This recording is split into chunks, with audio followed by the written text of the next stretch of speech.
When we think about the United Nations, then we think about exactly that. An organization, a political organization bringing the nations together. And that sounds like something commendable. And the question is that all that there is behind it? Do you remember that at the Tower of Babel, God separated the nations? Now, if you look at the headquarters of the United Nations in New York, this is really quite a fascinating building. It is large, and the name United Nations was coined by United States President Franklin D. Roosevelt and was used in the Declaration by United Nations of January 1942 during the Second World War, when representatives of 26 nations pledged their governments to continue fighting together against what they called the Axis powers. Interesting name, Axis powers. Today there's another axis that is being fought, and that is known as the Axis of Evil. Have you heard of that? The forerunner of the United Nations was the League of Nations, and this was an organization in similar circumstances during the First World War and established in 1919 under the Treaty of Versailles to promote the international cooperation and to achieve peace and security. This comes straight from the UN webpage, so nothing strange about that. It's just plain history. Some more from that. In 1945, representatives of 50 countries met in San Francisco at the United Nations Conference on International Organizations, and they drew up the United Nations Charter. And those delegates deliberated on the basis of proposals worked out by representatives of China, Soviet Union, United Kingdom, United States at Dumbarton Oaks, United States in October 1944. It was signed on 26 June 1945. 50 countries. Poland was not represented and became one of the original 51 member states. So it officially came into existence on the 24th of October 1945, when the Charter was ratified by China, France, Soviet Union, United Kingdom, United States, and by a majority of the other signatories. And every 24th of October, they celebrate this founding of the United Nations. Now, let's have a look at this Charter of the United Nations. This is a very interesting piece of history. Well, Arthur Balfour, do you remember that name? We've used it before. Who was a member of Hort's Apostles? You remember Hort? This was the professor that helped to produce the Greek text that changed the emphasis of the Bible and removed many of the aspects of Jesus Christ's power and sovereignty from the Word of God. And the apostles were the secret society that functioned and at that time, and Hort was a member, as well as Arthur Balfour. Hort called this group a Senior Apostles Club, as well as president of the Psychic Research Society, Society for Psychic Research, soon became Prime Minister of England, Arthur Balfour, and instrumental in the First League of Nations. So this Prime Minister was also, of course, active in the writing of the original Charter of the League of Nations, much of which formed the basis for the United Nations. He not only headed the Society for Psychic Research, holding seances at his home, but he initiated a group called the Synthetic Society, whose goal was to create a one-world religion. That's a very interesting point of history. And he invited a certain Frederick Mayers of the Society of Psychic Research to join, and together they created the preamble of all religions, and it includes the dogma, departed spirits can communicate. Obviously, if you belong to such a society, then that is part of the situation. So built in somewhere over there was the wish to bring all religions together. Now let's have a look at some of the historic figures of the United Nations. Alger Hiss, he became the acting Secretary General of the establishment of the United Nations. The April 16, 1945 issue of Time magazine called him one of the State Department's brighter young men. It was Hiss and Joseph E. Johnson, who later became Secretary of the Bilderbergers. So here we have all the secret societies again, who wrote much of the United Nations Charter. So very high Freemasons, Bilderbergers, were responsible for this charter. Now we know what they believe. We've already had a lecture on that, and I would refer people back to that lecture. Patterning it after the Constitution of Russia and the Communist Manifesto. This is very interesting. So the Constitution of the USSR is almost identical to the Constitution of the United Nations, for those who did not know that. And there are all the references. Everything that I say is referenced. I'm just reading. So please, nobody get angry with me. Get angry if you want to with whoever set this thing up. I had nothing to do with it. Remember that I also pointed out in previous lectures who the responsible persons were for trying to bring all the nations together in a unitary government, and then behind the scenes another organizations to bring all the religions together. But this was not the primary or public domain. This was more the secret domain. Winston Churchill, he was the one who was also responsible, of course, after the war in setting up this whole organization. The creation of an authoritative world order is the ultimate aim towards which we must strive, and the United Nations formed part of that. Charles de Gaulle, who was also instrumental, nations must unite in a world government or perish. So the big figures involved had this philosophy. Then there is a man, I don't know how to pronounce his name, Trygve Lie. The first official UN Secretary General, was a high-ranking member of Norway's Social Democratic Party, which was, by the way, an offshoot of the Third Communist International. And then came a man, Dag Hammarskjöld. And he was the second Secretary General. He was a Swedish socialist. He openly pushed communist policy. And then came U Thant, the third Secretary General, and he was a Marxist. So here you can see how the philosophy in the beginning was programmed. Now, I would like you to understand that this is not a method to go anti-capitalist, because the United States was a signatory of this charter. So why would the United States actually sign something that was so obviously contrary to their own philosophy? Well, if you remember the Hegelian principle, where two opposing viewpoints are set into the world, and neither of them is really the viewpoint you want to achieve, what you really want to achieve is a synthesis between the two.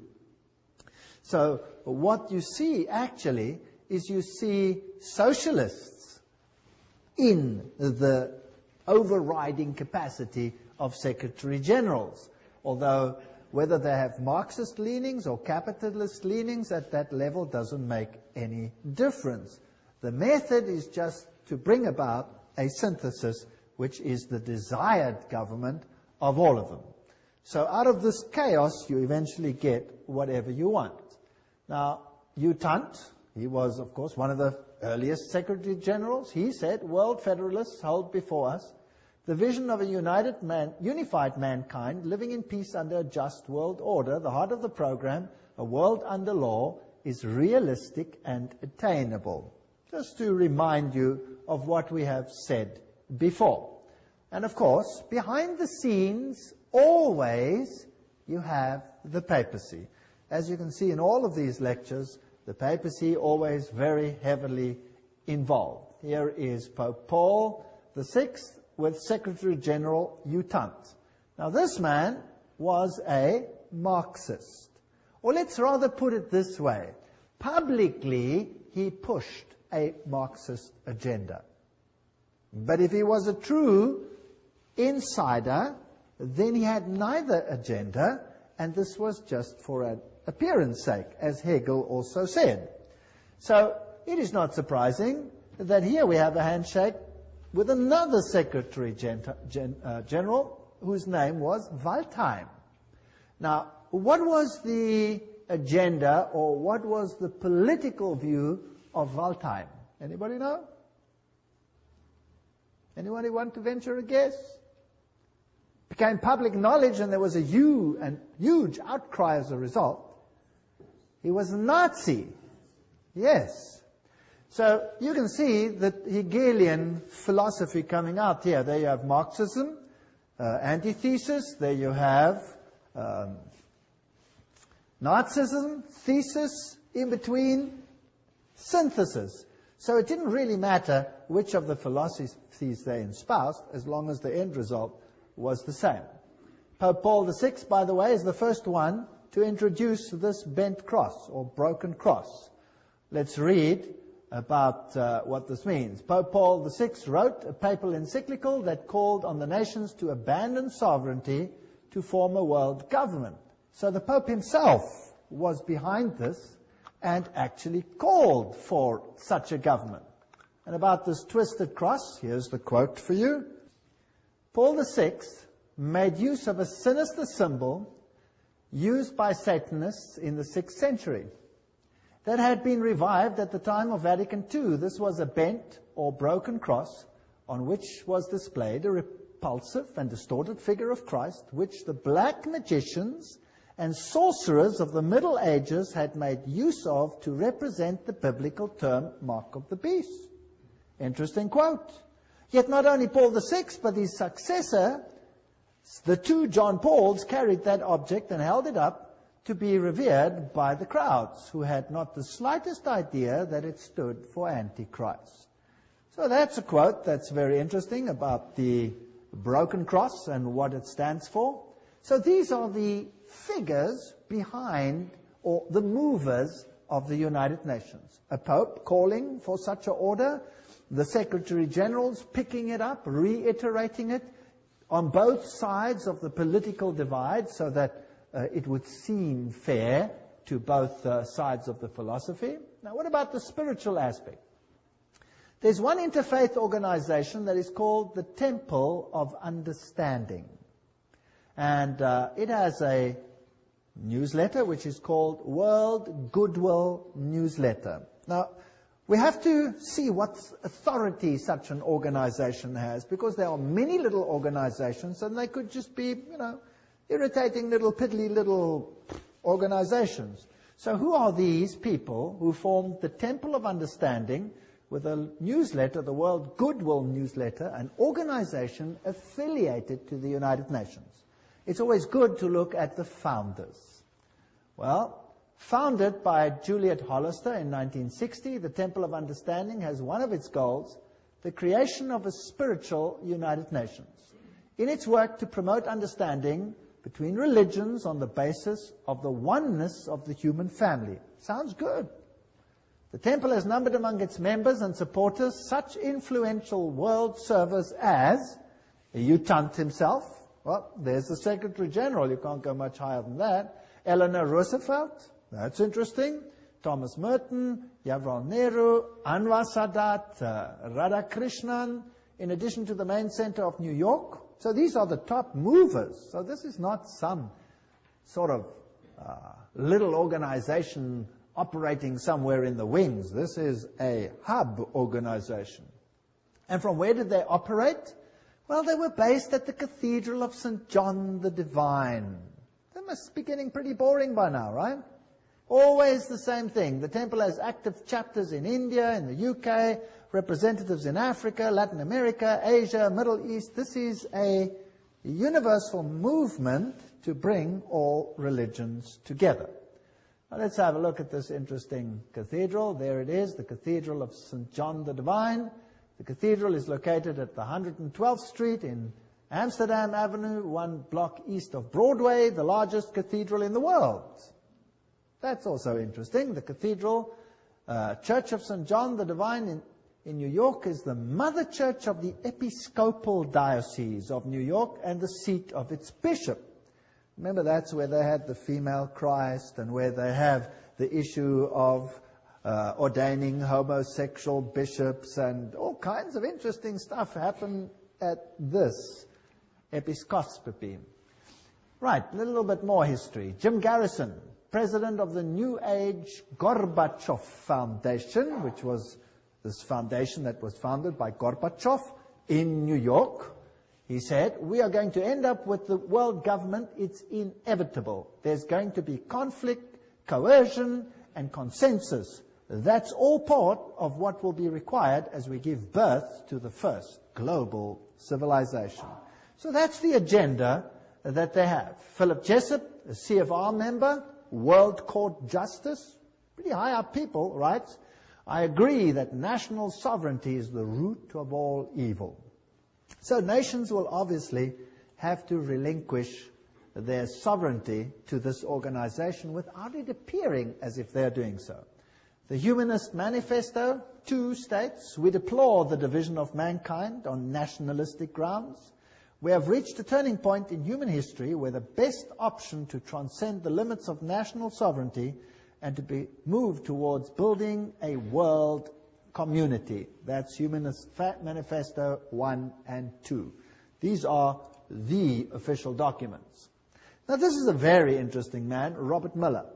He's the former Assistant Secretary General to the United Nations, but he is today the mover in the spiritual field within the United Nations. He's also called the Prophet of Hope of the United Nations.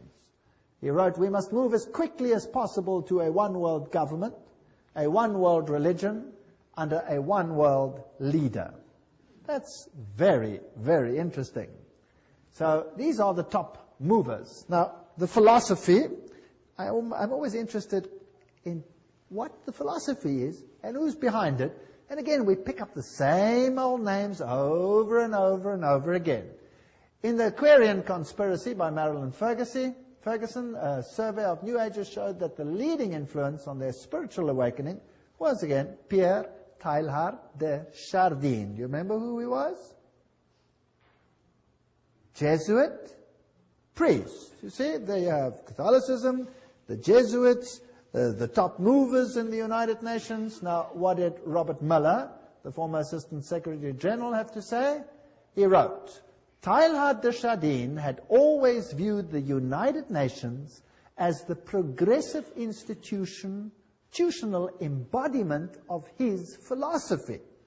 Now, there is a Secretary General saying, or Under Secretary General saying, that the United Nations embodies the philosophy of Teilhard de Chardin. Now, what did Teilhard say? I've mentioned some of his philosophy. We'll look in a little bit more detail again. Teilhard wrote, although the form is not yet discernible, mankind tomorrow will awaken to a pan-organized world. Pan-organized world.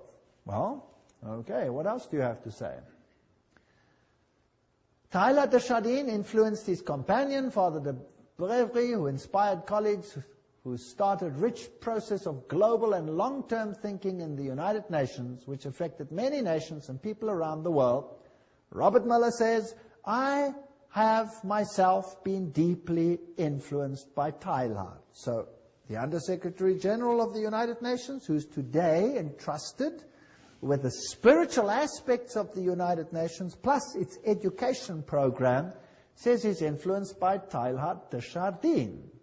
And Robert Miller writes, most of all, they taught me happiness, his work. He says, any Teilhardian will recognize in this the spiritual transcendence which he announced so emphatically as the next step in our evolution. So there's going to be a spiritual transcendence from what appears to be political over to the spiritual. All right, we've already seen in a previous lecture that he was a French Jesuit priest, a eugenist, a Marxist, a pantheist, a evolutionist. He might have even been involved in the Piltdown hoax. He was a humanist and a proponent of a one-world government, and he's the father of the New Age. So he's a very prominent man, seems to have been very busy. He dreamed of humanity merging into God and each realizing his own godhood at the Omega point. This belief has inspired many of the New Age leaders, In fact, Chardin is one of the most frequently quoted writers by leading New Age occultists. That we've had too when we discussed the New Age movement. But just to remind you, so we can merge into God. This is what the man looks like. This comes straight from the Jesuit web pages themselves, and they'll talk about his evolutionary synthesis, world of the mind and spirit, physical world with the world of mind and spirit, a union of those. And here are a few of his quotes. Just to go into a little bit of detail, this is the spirit of the philosophy of the United Nations. Interesting. It is a law of the universe that in all things there is prior existence. Before every form there is a prior but lesser evolved form. Each one of us is evolving towards Godhead.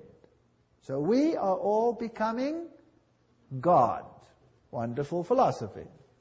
What I'm proposing to do is to narrow that gap between pantheism and Christianity by bringing out what one might call the Christian soul of pantheism, or the pantheist aspect of Christianity. That's fascinating. So God is in everything. God is not a separate entity. We ourselves are God, or part of God. If you are a pantheist, that's what you believe. I can be saved only by becoming one with the universe. That's pantheism. It's also the philosophy of Buddhism. I believe the Messiah whom we await, whom we all without any doubt await, is the universal Christ, that is to say, the Christ of evolution. Right, that's Teilhard de Chardin's philosophy. Isn't that interesting? So, unfortunately, I cannot agree with one single iota of that philosophy. It's not biblical. In fact, it's blasphemous. A general convergence of religions upon a universal Christ who satisfied them all. That's what Teilhard de Chardin said, Christianity and evolution. This is his quote. His quote. So a convergence of religion that satisfies them all. And he saw the United Nations as the embodiment of this philosophy. That seems to me the only possible conversion of the world and the only form in which a religion of the future can be conceived. That means everybody must come together. Now, how do you get all the religions to come together and to bury the hatchets and their differences? You create a pain of separation, chaos, that exceeds the pain of unity. Is that understandable? That's how you do it. That's Hegelian philosophy. That is Freemason philosophy. So today we're in the pain stage. And the next phase will be unity or inexplicable pain. That's the choice. And mankind will quite readily choose which one? The lesser pain, obviously, to survive. Now let's have a look at all these Secretary Generals and whether they are actually embodying this philosophy or not. This is Dag Hjalmar Agne Hammarskjöld. He was the Secretary General of the United Nations from 10 April 1953 to 1961. Then he met his death in a plane crash. And he was the fourth son of the Prime Minister of Sweden during the years of World War I. He was the first one. Now, what did he do in the United Nations? Well, one of the first things he did was to produce or create a prayer room. And there it is on the left-hand side. A stone in the middle of the room was placed to tell us we may see it as an altar, empty, not because there is no God, not because it is an altar to an unknown God, but because it is dedicated to the God whom man worships under many names and many forms. Very interesting. So there is this prayer room with only this stone altar, which is built to be shaped like a rectangle, if you like, which has certain interesting meanings, and the whole building, the whole room, has the shape of a trapezoid. Now, what does that mean? Well, there's also an all-seeing eye, and that symbol that we see over here amongst the Hittites is also the symbol, if you look carefully, of the United Nations, which has the laurel wreath and which has the face up there, which is just replaced with the earth. Now, perhaps the best way to comprehend what the all-seeing eye represents is to examine the architecture of the meditation room of the United Nations building in New York. The meditation room is shaped as a pyramid, a trapezoid. Without the capstone, inside the room is dimly lit, but coming from the ceiling is a narrow but concentrated pinpoint beam of light which radiates down to a bleak stone altar. On the wall straight ahead is a breathtaking modernistic mural that is dynamically endowed with occult symbolism, containing 27 triangles and various configurations, a mixture of black and white and colored background and a snake-like vertical line. At the center is the all-seeing eye, which grips the millions of annual UN visitors with its stark, beckoning image of suspicion and omnipresence. This is the quote from Tex Mars. And some more quotes. The meditation room faces north-northeast. To enter the room, one must proceed from darkness into light. Indeed, the middle order of the Satanic Brotherhood is called the Order of the Trapezoid. That's very interesting. And Anton LaVey, who is the founder of the Church of Satan, refers to an occult principle known as the law of the trapezoid. So we seem to have a very occult room here, which is dedicated to a god that can be served under any name. The one that I know has one name. One name. One could tell several moving stories, writes Robert Miller, the spiritual godfather, if you like, of the United Nations and the former Under-Secretary General. One could tell several moving stories of the spiritual transformation of the United Nations as caused to the point that this little speck on earth is becoming holy ground. For example, the rational intellectual economist Dag Hammarskjöld found God at the United Nations and inspiration for his work as a world servant in the mystics of the Middle Ages. Oh, so he didn't find it from the Bible. He found it where? From the mystics. Towards the end of his markings overflow with spirituality and mysticism. There you are, the words of the United Nations themselves, or their representatives, telling us how this inspiration came about. Now let's go back a little bit to Foster and Alice Bailey. These were Alice A. Bailey, the one who received dictated messages from droll and who is known as the prophetess of the New Age. They started a group called World Goodwill, an official non-governmental organization within the United Nations. The stated aim of this group is to cooperate in the world of preparation for the reappearance of the Christ. So the United Nations, in other words, is an organization preparing to get all the governments together, yes. But that is just on a political level. The agenda behind it is to bring all the religions together and to prepare it for the coming of Christ. Which Christ? Not Jesus Christ, but the cosmic Christ. Because Jesus Christ is not coming, as we will see in a future lecture, to do what they think is going to happen. Their Christ wants to have a kingdom here on earth. But God says, my kingdom is not of this earth. Now, let's have a look at this man, Robert Miller. There he is. Dr. Robert Miller, former Assistant Secretary General of the United Nations, Chancellor of the United Nations University of Peace, and he's chairperson of the Peace Party 2000. He's a very prominent man. What does he write? Robert Miller. Decide to open yourself to God, to the universe, to all your brethren and sisters, to your inner self, to the potential of the human race, to the infinity of your inner self, and you will become the universe. You will become infinity, and you will at long last, you will be at long last your real, divine, stupendous self. There you have the same philosophy. So what is he saying? That we can become gods. All right, so that is the mover and the shaker of the philosophy of the United Nations. Robert Miller writes in world core curriculum the following. Now this is stunning. The underlying philosophy upon which the Robert Muller School, now what is the Robert Muller School? We'll have to come to that. Robert Muller School is the education program for the entire world as will be enforced by the United Nations. That's scary. Let's read on. The underlying philosophy upon which the Robert Muller School is based will be found in the teachings set forth in the books of Alice A. Bailey. Hello?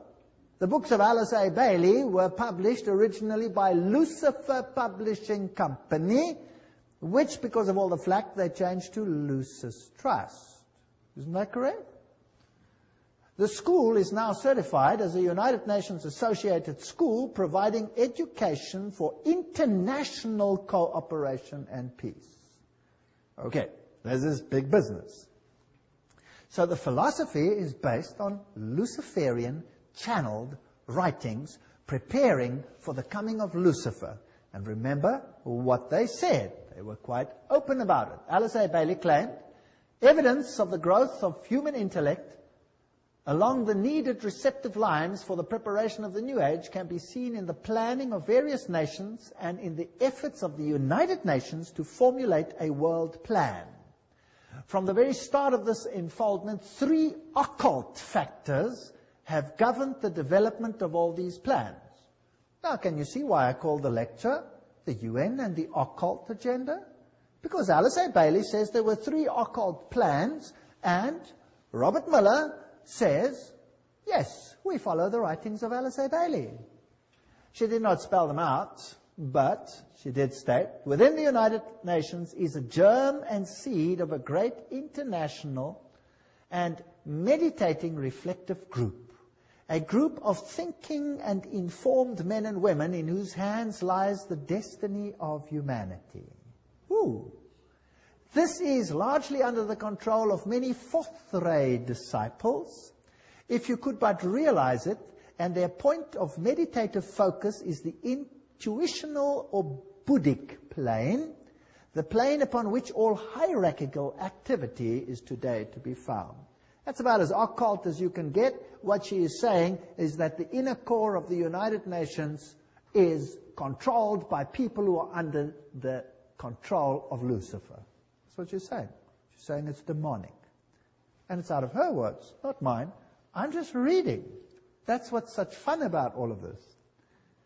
Helena Petrovna Blavatsky, founder of Theosophy. She was the forerunner, of course, of the Bailey books. And Theosophy was then taken over by Annie Ward Basant over here, and then taken over by Alice A. Bailey.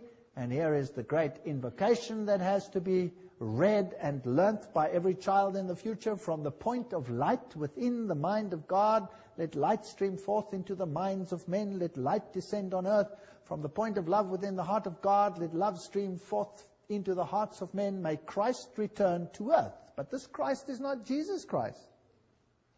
From the center where the will of God is known, let purpose guide the little wills of men. Oh, how neat. It's so derogatory. The purpose which the masters know and serve. What arrogance. From the center which we call the race of men, let the plan of love and light work out, and may it seal the door where evil dwells.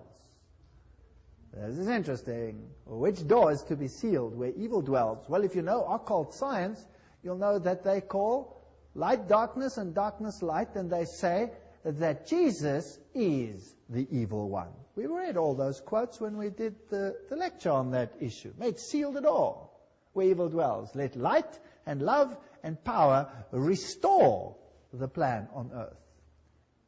Restore what plan? Restore whose plan? And who made it so that it is not restored? Well, who separated the nations? God separated the nations. What is the focus of the United Nations to? Unite the nations. So they want to restore that which the, in inverted commas, evil one happened to mess up with one brilliant move of confusing the languages. Well, just goes to show, one word of God and he's confused for 4,500 years. Who's really in control here? Well, here's Annie Besant in her 33-degree Freemason regalia. Co-Masonry, you'll remember we dealt with this issue. The Theosophy textbook teaches immortality, reincarnation, the deity of man. Statements by this droll, who also inspired Alice A. Bailey. He talks about Alice A. Bailey, know me still by another name and office, AAB. Alice A. Bailey knows who I am and recognizes me by two of my names.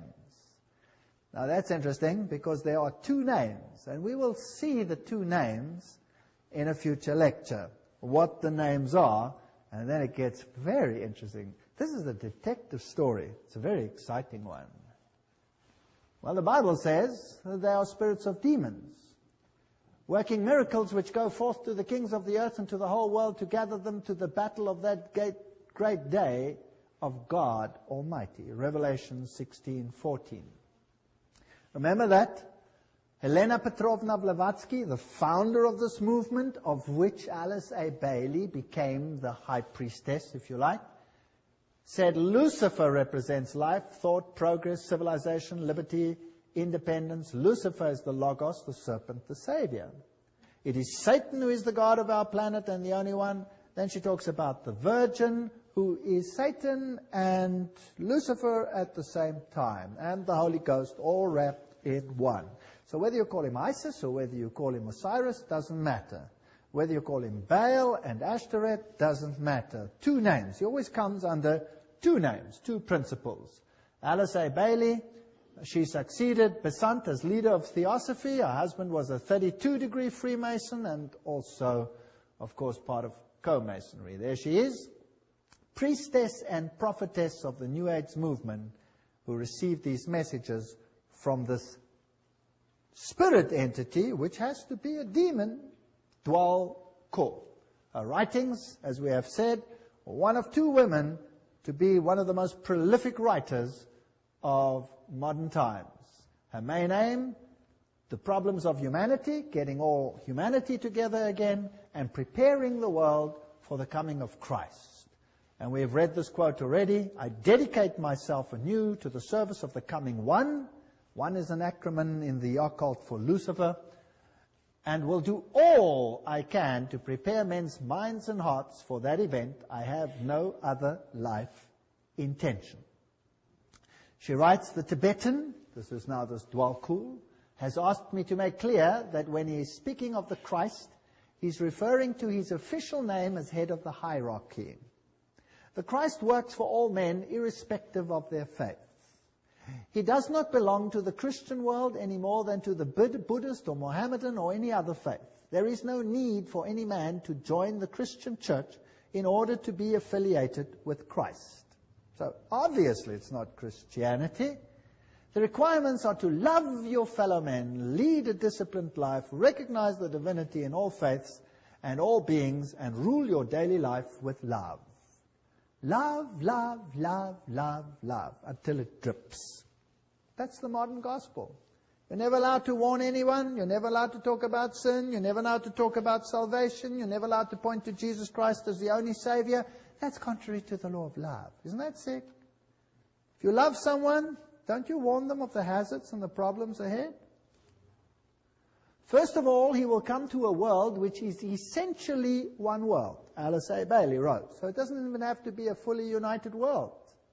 The major effect of his appearance will surely be to demonstrate in every land the effect of a spirit of inclusiveness. Now, I want you to ponder this. This is very important. So his main aim will be to develop a spirit of inclusiveness. And inclusiveness which will be channeled or expressed through him. So his spirit will work to bring this about. All who seek right human relations will be gathered automatically to him. So not all who seek Jesus Christ, no, all who seek right human relations. Can you see the emphasis to mankind again? All who seek these will automatically be gathered to him, whether they are in one of the great world religions or not. So we need a spirit of inclusiveness. But let's continue. All who see no true or basic difference between religion and religion, or between man and man, or nation and nation, will rally around him. Have you got that? So if I see no difference between Christianity and Buddhism, and I see no difference between Hinduism and Christianity, I will rally around him. If I see no difference between the nations, I will rally around him. Now, those who embody the spirit of exclusiveness and separateness will stand automatically and equally revealed, and all men will know them for what they are. Ooh, nice. What does the Bible say on this issue? The Bible says, come out and be separate. The Bible asks for a spirit of separateness. The United Nations, by its very nature, has no option but to ask for a spirit of inclusiveness. But now, what if the high movers behind the scenes are actually occultists and Luciferians? Wouldn't that be kind of scary? Because who would be the head honcho of the team then, behind the scenes? Satan. Satan would be the head honcho. He would be the main guy. Now the trouble is, this difference. Those who say, come out and be separate, they're going to be in trouble. Those who say, well, let's be inclusive, they'll be okay. The reply comes with clarity. He will come unfailingly when a measure of peace has been restored. We don't have to have world peace, just a measure of peace. Alice A. Bailey continues, the major required preparation for the coming of the Christ is a world at peace. However, that peace must be based on an educated goodwill, which will lead inevitably to right human relations, and therefore to the establishments on lines of light between nation and nation, religion and religion, group and group, man and man. So the only way we're going to have this community is by putting everybody into the melting pot and becoming one. That means giving up your differences. Discover the members of the new group of world service whenever possible and strengthen their hands. Look for them in every nation and expressing many lines of thoughts and points of view. Remember always that in doctrine and dogma and in techniques and methods they may differ widely from you, but in love for their fellow man, that has become the religion of the new world. Not love for God, love for the fellow man. In practical goodwill and in devotion to the establishment of right human relations, they stand with you. They are your equals and can probably teach you much. So forget all about the religious differences. Promote ceaselessly the work of world goodwill so that every nation may have its own group of men and women dedicated to the establishment of right human relationships. The whole power has to shift to man rather than to God. It is on the foundation of this teaching that Christ will raise the superstructure of the brotherhood of man for right human relations on expression of the love of God. And this is all we hear in the sermonizing of the New World. What is important is right human relations. What is important is that we accept one another as we are. And it goes on and on and on and on. But faithfulness to God, biblical principles, no, they have to be given up. Share International says, but the day will dawn when the vision of the United Nations will save the world, and when the reality of the United Nations starts bearing fruit, then the breath of immortality will be a living reality on earth. And there is the spiritual leader of or the present priest, if you like, in the United Nations, the Hindu Sri Chinmoy. He says the United Nations is the way to oneness that leads to the supreme oneness, capitalized. It is like a river flowing towards the source, the ultimate source. And the United Nations becomes for us the answer to world suffering, world darkness, world ignorance. The inner vision of the United Nations is the gift supreme. And this will be realized no matter how many years it takes. The Dalai Lama says in the sphere of international relations, the sense of greater shared responsibility is particularly needed. Today, when the world is becoming increasingly interdependent, the dangers of irresponsible behavior have dramatically increased. Unless we realize that we now are part of one big human family, we cannot hope to bring about peace and happiness. So all the world leaders are saying these things. And the United Nations, with its symbolism of this ancient laurel wreath around a globe, is nothing other than the emulation of an old pagan ideal, which Lucifer once more wants to realize in the world that we live in today.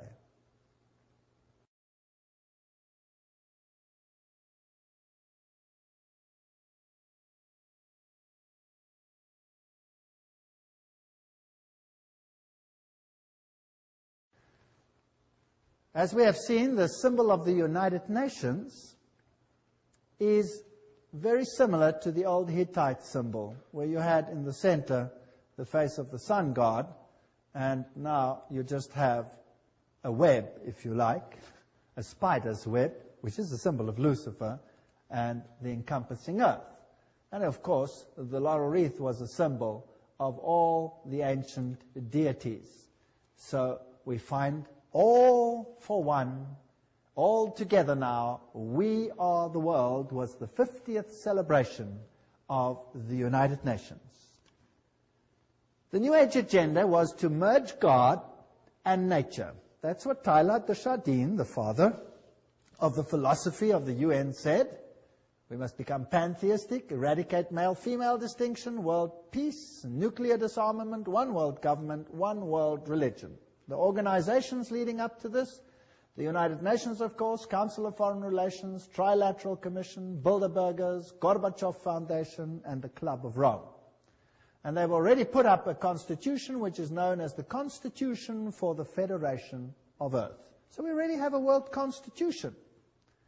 Now, obviously, if you want to bring about a situation like that, you have to influence the education of the world, so that the mindset and the thinking of people is changed. So education is a very important point. This comes straight from their own web pages. Wow, you cannot say this is hearsay. It comes straight from them, unol.org. The world will not change and find peace if there is not a new education. U Thant, former Secretary General of the United Nations. We need a new education. The old one's no good. The former director of the World Health Organization, Dr. Brock Chisholm, of course that's also a United Nations organization, says, to achieve world government, it is necessary to remove from the minds of men their individualism. That's kind of scary, don't you think? Loyalty to family traditions. Oh, that's even worse. National patriotism and religion's dogmas. Now, these are the movers of the United Nations. Your individualism must go. You must become a number. Just doing what the state says. This is Marxism. The state is supreme and you are nothing but a catechumen, a goyim, or nothing. And you must give up your individuality. Did you know that Christ created us all free agents? Every single one of us? No one to be subject to anyone but God, because only to God can you trust your subjection, because he is 100% selflessness, which he proved when he came to this earth. How would you like to be a subject of Lucifer and be bound by chains to his chariots to do his whims? I would hate that. But in any case, in order to do that, you'll have to give up your individualism. Now let's have a look again at this man, Robert Miller, philosopher, prophet of hope, top-level global statesman, and what a mighty man. He's the Chancellor of the University of Peace, created by the United Nations. He is the creator of what is known as the World Core Curriculum. That says everything. And he's known throughout the world as the father of global education. There are 29 Robert Miller schools around the world, more being established each year. World Core Curriculum earned him the UNESCO Peace Prize in 1989. He has recently drawn up a framework for world media coverage. What you see on your television is what you're supposed to see, not what you should see. As a public service, as well as a framework for planetary and cosmic consciousness. Wow. So your mindset, your cultural mindset must be changed, your framework for the arts and culture. These are occultists speaking. After all, he said so himself. He says he follows Alice A. Bailey. is the author of the World Core Curriculums. What does that do? Everything is a quote. Steer our children towards global citizenship, earth-centered beliefs, socialist values, the collective mindset, which is becoming a requirement of the 20th century workforce. Your children will have to be modified. We are living in a frightening world. Good. Robert Miller, what does he write about a World Core Curriculum? He says a World Core Curriculum might seem utopian today, but by the end of the year 2000, have we passed that? Yes. It will be down-to-earth daily reality in, what does it say there? All the schools of the world. Now, believe you me, I have been in the education system. I officially left the education system 1 month ago. And what I have seen in the last few years, the changes are hair-raising. Hair-raising. If that is what is awaiting us, then God help this world. We've already seen, he says, the philosophy is based on Alice A. Bailey. And World Core Curriculum, this is unol.org, that is their own one. What is their teaching? Our planetary home, place in the universe, our place in time, that's all the evolution stories. The family of humanity, that's global humanity, the miracle of individual life, and the coordinating centers of the world, where they all are, the Robert Miller Schools International. What do they teach? Well, they have, for example, the Shaman Institute, and they have all these nice, interesting occult signs for all the things that they stand for. Eleusis, the all-seeing eyes, humanistic psychology. This is one of the Robert Miller School's teaching points. Here is Franco, a shamanic facilitator, astrology, sacred circle operator, author of Initiation and Astro Shamanism. He talks to inner guides. What else? He says the workshop offers practical tools for journeying into ecstatic dimensions, beyond conventional time. He says the program includes shamanic journeys, drumming, ceremonial sharing, soul retrieving, connection with guides and spirits. This is spiritism of the worst kind. This is forbidden in the Bible.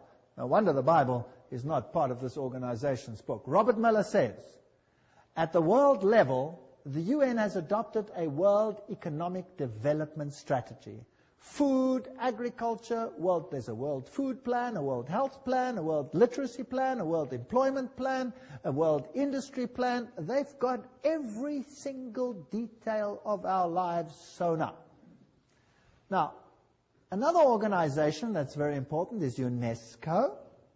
And let's just look at UNESCO. It's a sub-organization of the United Nations. Julian Huxley is the former director of UNESCO. He was Humanist of the Year. He's a theistic philosopher, member of the Communistic Colonial Bureau of British Fabian Society, and signer of the Humanist Manifesto too. That's not a very good recommendation as far as I'm concerned. Some more. Skull and Bones member Archibald MacLeish wrote the UNESCO Constitution. So he must be an Illuminati member, as we saw in that lecture on the secret behind secret societies. So Freemasons helped create the organization, a fervent international MacLeish. He is associated with One Worldism. Here's another one. Niebuhr is UNESCO's co-founder, and he signed Siecos. Now, what does that mean? Which appeared in 1969, and they printed it in the New York Times then. What is Siecos? These are the founders. It is the position of Siecos that contraceptive services should be available to all, including minors, who should enjoy the same rights of free and independent access to contraceptive care as do others. It is the position of Siecos that the use of explicit sexual material, sometimes referred to as pornography, can serve a variety of important needs in the lives of countless individuals. These are nice people up there in the United Nations. No wonder now it is forced curriculum at even junior schools to have explicit sexual details explained, all in the names of preventing sexual diseases, with the most strange and lewd acts which have to be performed. In fact, our universities are granting honorary doctorates to those who are the most perverse on the stage. Yes. Huxley, who was the initial chairman, in its educational program can stress the ultimate need for world political unity, familiarize all people with the implications of transfer of full sovereignty, and etc., etc. So these people are all birds of a feather. UNESCO explains, if UNESCO is attacked on the grounds that it is helping to prepare the world's people for world government, then it is an error to burst forth with apologetic statements and denials. Let us face it, the job of UNESCO is to help create and promote the elements of world citizenship. When faced with such a charge, let us by all means affirm it from the housetops. That's what UNESCO says itself. So they're not denying anything. Under Huxley's guidance, they prepared a guidebook for teachers. Now, I would like the parents to take a note. Everybody with little children, or have children with little children, take note. What is the United Nations Guidebook for Teachers? It says, reminds them that the destruction of a child's love of country and patriotism is the first step in educating that child for world citizenship. Now let's have a look at what the guidebook contains. Volume 5, page, on the opening page. In the classroom with children under 13 years of age, before the child enters school, his mind has already been profoundly marked, often injuriously by earlier influences, first gained, however dimly, in the home. Oh, that's interesting. So this must be changed. Who is putting these thoughts into the minds of children then? The parents. That must be changed. So UNESCO's aim is to change the mindset of your children, to turn it against any values that the parents might instill in the mind of that child. Isn't that breaking the fifth commandment, yes or no? Honor your father and your mother that you may have a long life. Isn't this breaking the fifth commandment? I think it is. On page 8, the teacher is told, the kindergarten or infant school has a significant part to play in the child's education. Not only can it correct many of the errors of home training, but it can also prepare the child for membership at about age 7 in a group of his own age and habits, the first of many such social identifications that he must achieve on his way to membership in a world society.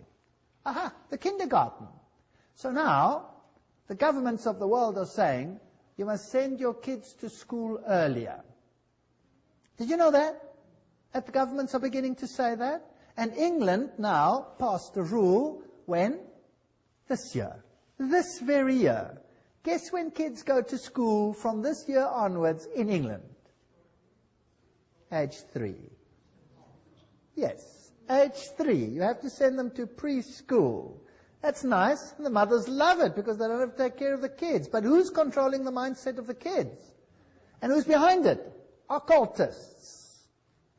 Page 58 of the guidebook to teachers says, as we have pointed out, it is frequently the family that infects the child with extreme nationalism. The school should therefore use the means described earlier to combat family attitudes. Now, nationalism is not their ultimate game. What is their real game? Religion. Religion. Volume 5, page 11. In our view, history and geography should be taught at this age at a universal history and geography. The study of history raises problems of value which are better postponed until the pupil is freed from nationalist prejudice, which is present surrounds the teaching of history. So the whole mindset of the child must be changed in the teaching program, and this is UNESCO's aim.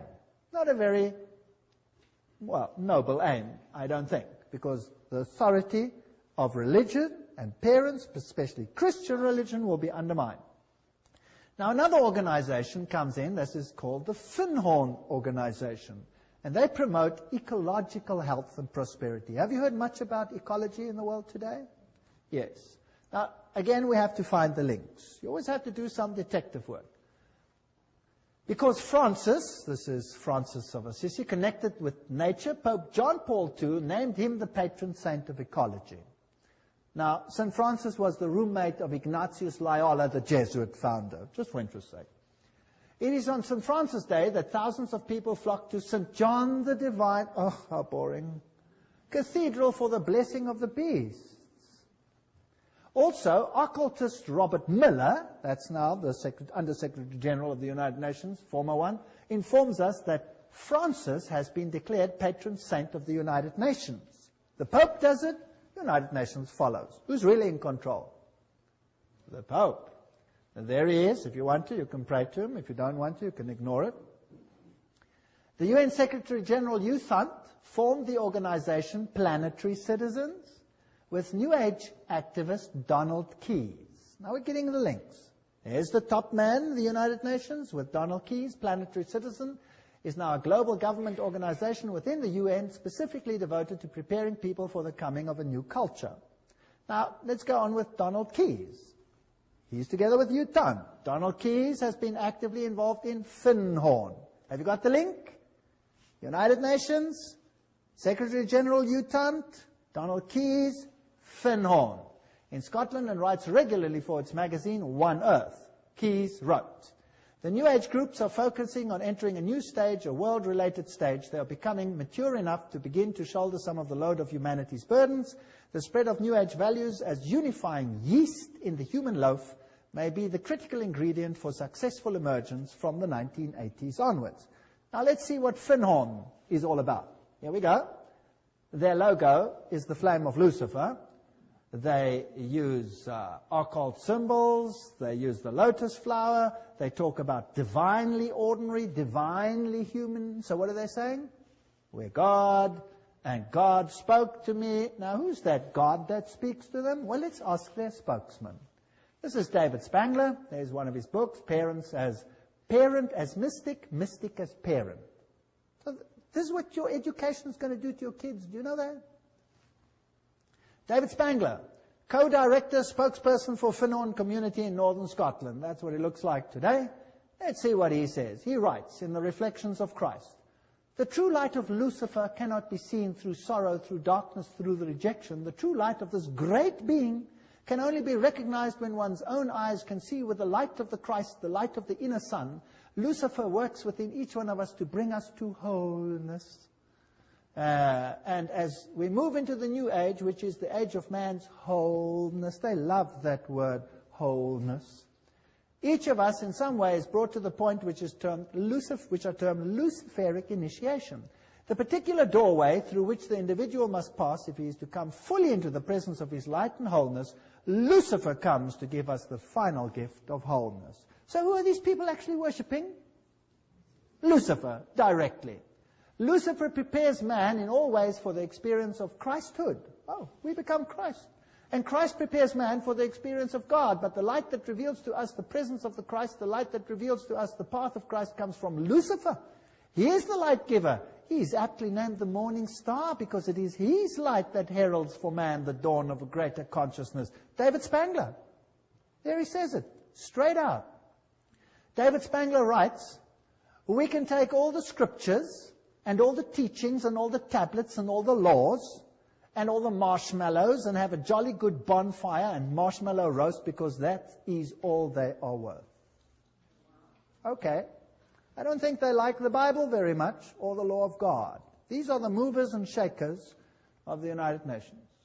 They're waiting for a new economic order. Well, I'm not going to go into those details. We affirm that the economy of all nations is a seamless web. They want to join it together. And a new international economic order. That's World Goodwill Commentary, all there by itself. We, the members of the United Nations, solemnly proclaim our united determination to work urgently for the establishment of a new economic international order. The whole world is going to be controlled at every single level by these people. A complete change in the world's financial and economic order is imperative. Benjamin Cream, spokesman for Maitreya.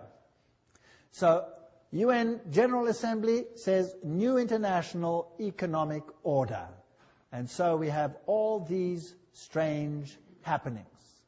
Buckminster Fuller says, "Don't give me any other job. Just let me be head of the World Food Authority and I'll have the whole world at my feet tomorrow." They're going to use food to create enough tension to make everyone accept this.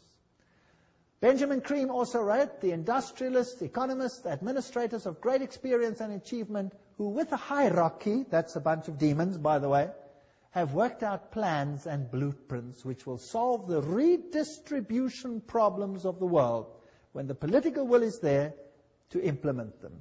So that means when they start stealing from those who have and give it to all the others. Maitreya himself, this New Age Christ. The UN is the major hope of the world. In its interrelationships, we can see democracy writ large, the symbol for the expression of God's will that men call goodwill. With the advent of the Christ, this goodwill will bring all men and all nations into correct relationships and create the necessary circumstances for the expression of that synthesis which will be the outstanding keynote of the coming civilization. In this vast enterprise, the UN will play a major role. Remember, Revelation 17, the 10 horns you saw are 10 kings who have not yet received a kingdom, but for 1 hour will receive authority as kings along with the beast. They have one purpose, to give their power and authority to the beast, and they will make war against the Lamb. 10 regions, according to Gary H. Carr, the Club of Rome divided the world into and wrote the new constitution. And we have this new civilization, and it was held at the Fairmont Hotel, Masonic Auditorium in San Francisco. Conference document says, we are experiencing the birth of a first global civilization, a historic, timely global initiative. 1995. And there it was. And they were ready for it. CIA, NATO, MI5, CRI, all of these have occult symbols in them, which we don't have to go into details. The Trilateral Commission, the 666, the 666 is in the Federal Reserve. SSS, that was the original 6th letter of the Greek alphabet. F is the 6th letter of our alphabet. This all spells 666. Now, what about these world religions? Now, this is the crux of the matter. And if we can concentrate on this issue tonight, this will be the hub of what is going to happen. Was it not inevitable that the UN would sooner or later also acquire a spiritual dimension? That's what Robert Miller says, the big man behind world education, world media, University of Peace, all of these things. Robert Miller writes, there's a famous poster which shows Christ knocking at the tall United Nations building, wanting to enter it. I often visualize in my mind another, even more accurate painting, that of the United Nations, which would be the body of Christ. Interesting. Doesn't Christ say, my kingdom is not of this world? So this is another kingdom, and this Christ is definitely not Jesus Christ. He then refers to Pope John Paul said that we are stone cutters and artisans of a cathedral which we might never see in its finished beauty. This is Masonic language that Pope John Paul II is talking about. The tapestry of its work encompasses the total condition of humankind on this planet. All this is part of one of the most prodigious pages of evolution. It will require the detachment and objectivity of future historians to appraise fully what happened in the last third of our century and to understand the real significance of what the United Nations was. No human force will ever be able to destroy the United Nations. Very interesting. For the United Nations is not a mere building or a mere idea. It is not a man-made creation. This is Robert Miller speaking, former Under-Secretary General of the United Nations. If it wasn't man-made, then who made it? Who made it if man didn't make it? Well, they told us who the leader is in so many words. Who is he? Lucifer. Okay. The United Nations is the vision light of the absolute supreme Masonic signal language, which is slowly, steadily, and unerringly illuminating, you know the buzzwords by now, the ignorance, the night of our human life. The divine success and supreme progress of the United Nations is bound to become a reality.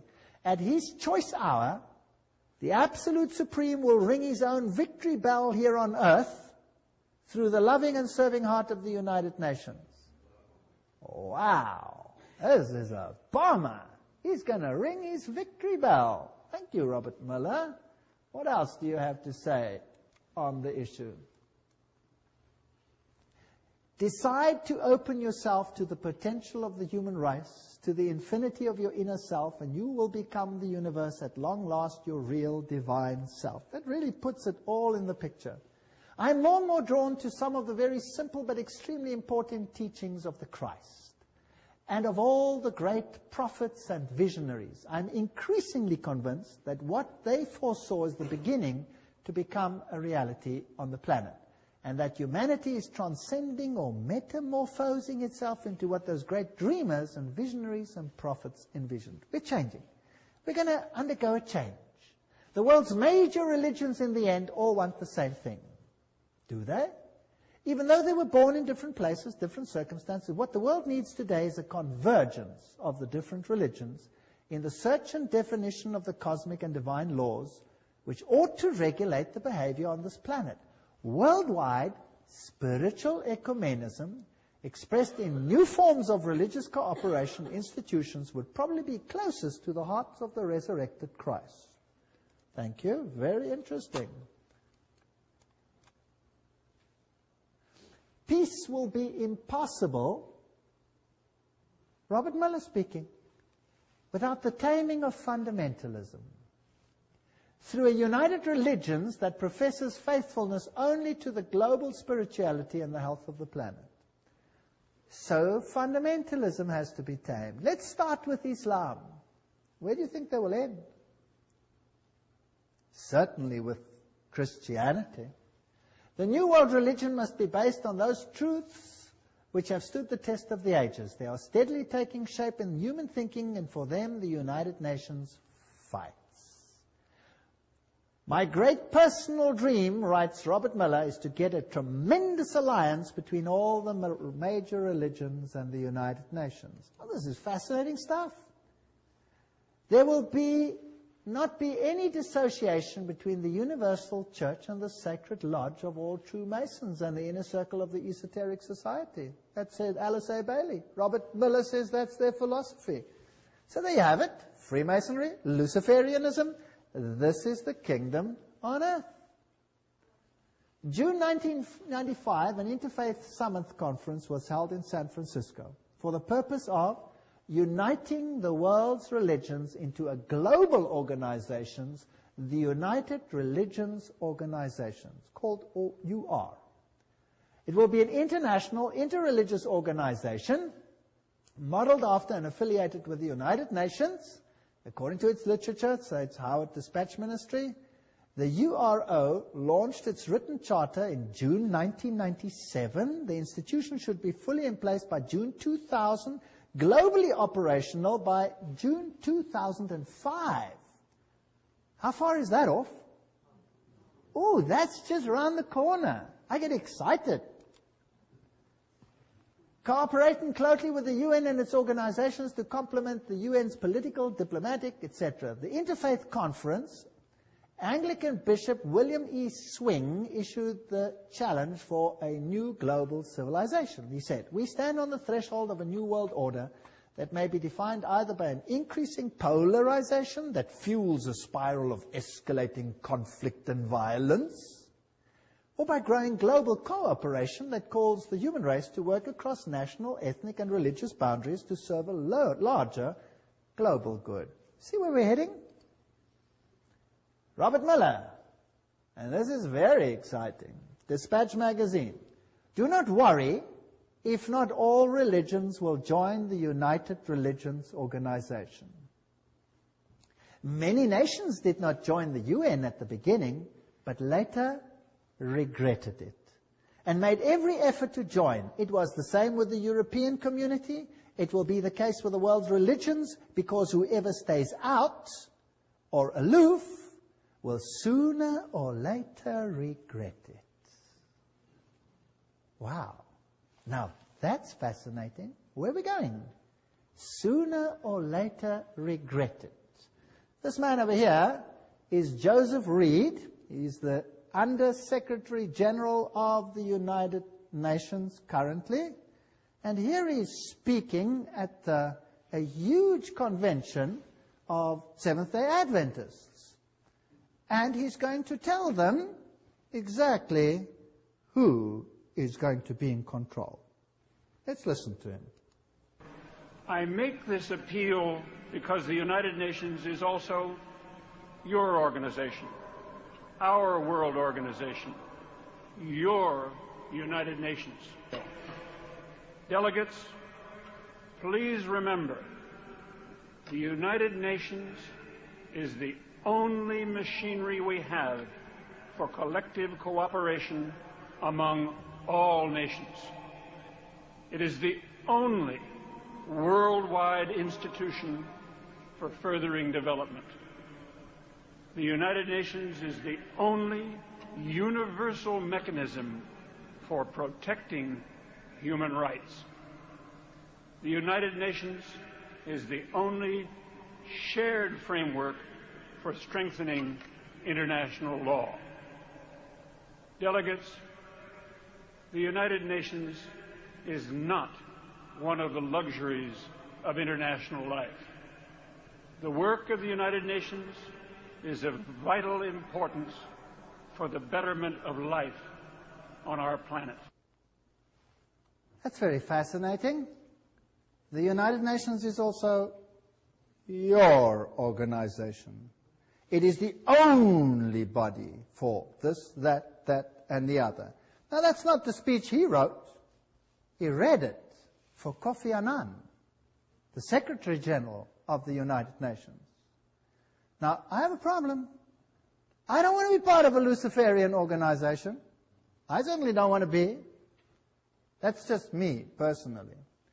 The mystical tradition in the mainline denominations easily interact with those of the heathen religions of the world. Meditation practices, visualization techniques, breathing exercises are now being used to tap into spiritual realm, and such religious leaders as the Pope and the Dalai Lama are very much on the same plane. Discernment Newsletter, 1996. A religion to fit everyone. Goals of this one world religion, world goodwill, remember this is all UN-affiliated organizations, founded by the very highest level of people. The churches and the world religions should indicate the unity within all facets of truth, which will provide a universal platform, one to which all men everywhere could give allegiance. Such a platform should include the truth that all men are divine. Thank you. Can we do that? Yes or no? I hope not. The truth that evolution governs the growth of the human being. I don't believe in that either. Each individual is a god. All men are divine, and the belief in evolution, the fact of immortality and of eternal persistence, reincarnation, arising from man's essential divinity. The Bible clearly teaches us that there is no such thing as reincarnation, for it is appointed unto men once to die. These are all taken from direct quotes.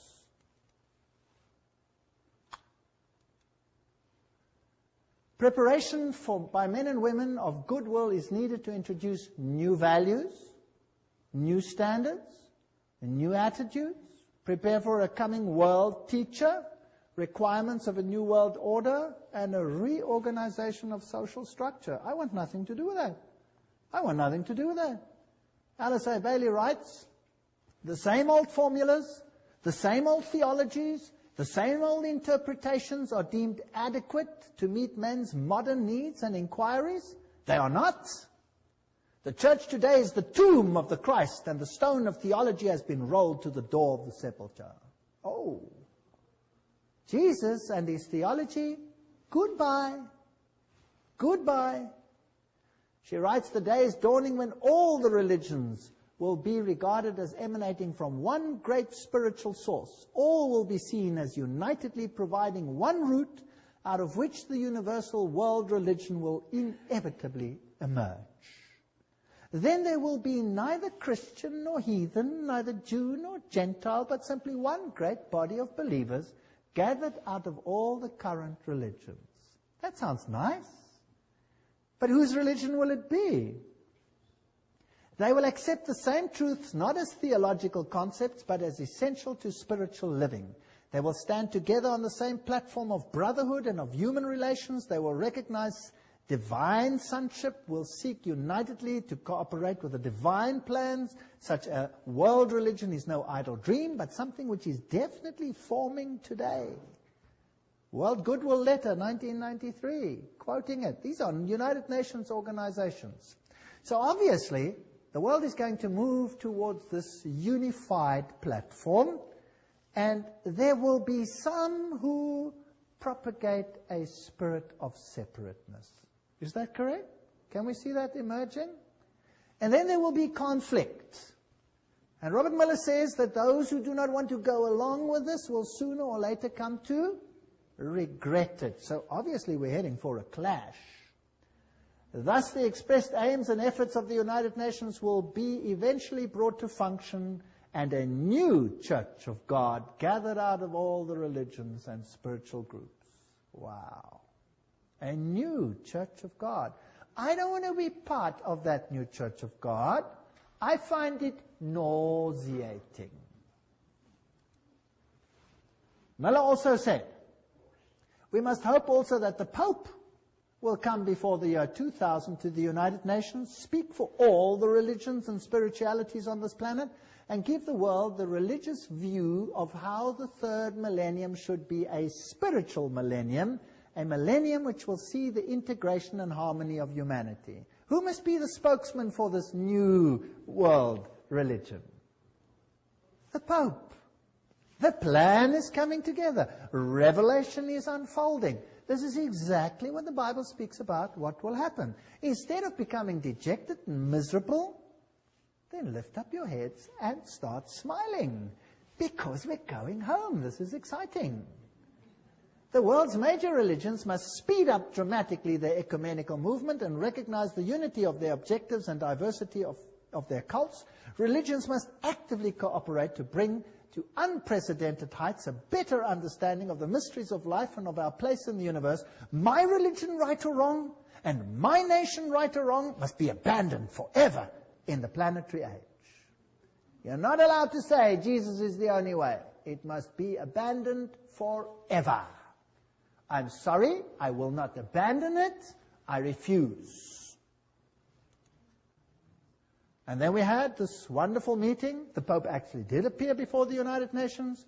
And then they came together in this massive rehearsal at the United Nations, where they formed this new ecumenical initiative funded by Ted Turner. And the whole world is gathering into one new religious pot under the United Nations. And I saw one of the heads, as it were, wounded to death, and his deadly wound was healed, and all the world wandered after the beast. Revelation 13:3. Joshua 24:15.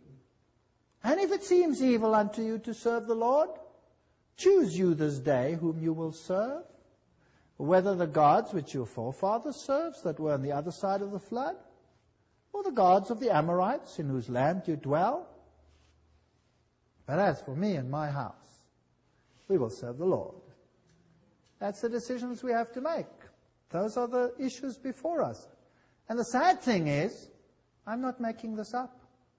I'm just reading it off the screen. I'm really not making this up. I wish I was, but I'm not. So we are actually facing a crisis situation. But in the lectures that are now coming, we will have to look at the other side of the coin. We've had enough of this side of the coin, don't you think?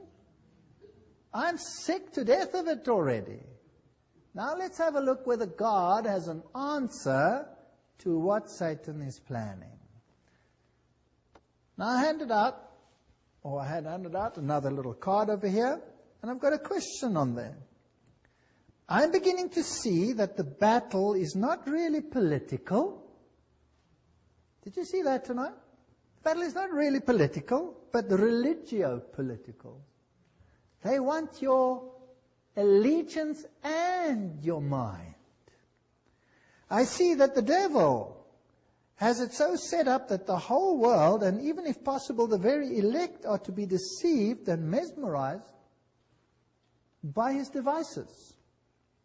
By God's grace, the second point, I do not want to be one of those that are deceived.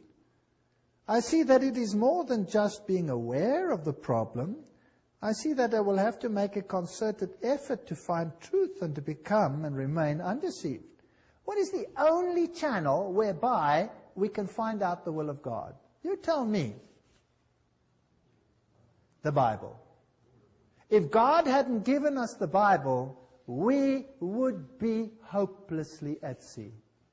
Thank God, God gave us the Bible. What would we do without it?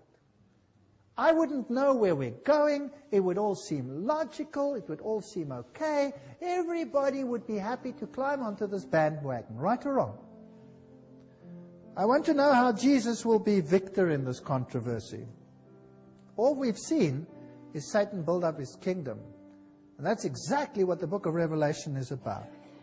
I'm interested in learning more and to plan to attend the next lectures, because this is where the counter plan of God will start to be discussed. We're now going to go back to the Bible, and we're going to find out what God has in store for us. But if I could just be so daring as to ask, just show me your hands if you want to. Who sees that Jesus is being eradicated from the world plan? Who sees it? Wow. So there's a total onslaught on Jesus Christ. And we are just caught in the battle. Isn't that right? We're just caught in the battle. So what hope have we got of changing the status quo? None. None. If you think you can change this, forget it. We have no hope. Who is our only hope? Jesus Christ. He is our only hope. Without Him, we are nothing. And that's why I can stand here today, because I know there's nothing I can do, but He can do something. He's even made it possible for me to stand here and speak to you. Isn't that great? All things are possible. Do you know that I've given these lectures in a Masonic hall? Yes. All things are possible. Absolutely amazing.